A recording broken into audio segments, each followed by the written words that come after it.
जी madam. बिस्मिल्लाहिर्रहमानिर्रहीम। दानियाल अजीज साहब को मोर सुनहरी से आज 12:30 बजे उठाया गया। इस वक्त रात के 12 बजे हैं।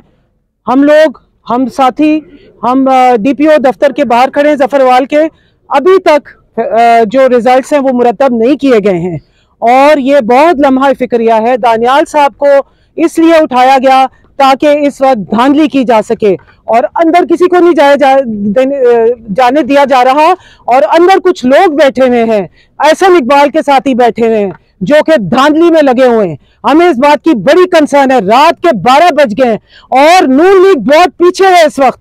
और अगर ये इस वक्त धांधली का पूरा खर्चा है, हमारे पास ज्यादातर फॉर्म 45 मौजूद है हमारे, लेकिन अंदर किसी को नहीं जाने दिया जा रहा। और ये कि दानियाल को इसलिए उठाया गया ताकि इस वक्त रात के अंधेरे में बैठ के डीपीओ और उसके साथी यहाँ पर हमारा खर्चा है कि वो पूरी धांधली कर रहे हैं।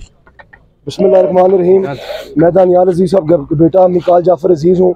मेरे वालिद साहब को बिला वजह, बिला किसी पर्चे के, बिला किसी नुमाइंदे के उठाया गया गाड़ी से, ये कह के कि उनकी लाइफ को थ्रेट है। उनकी लाइफ को कोई थ्रेट नहीं है। लोग हमारे साथ हैं, जैसे आप अपने पीछे देख सकते हैं।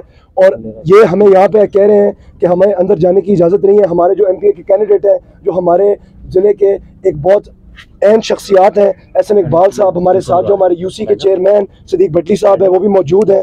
उनको भी अवैस कासिम साहब मौजूद हैं और इनको पता है कि मेरे वालिद साहब को बिला वजह उठाया गया है। उनकी जो है जो लोकेशन है वो भी हमें बताई जा रही और यहाँ पे हमें अंदर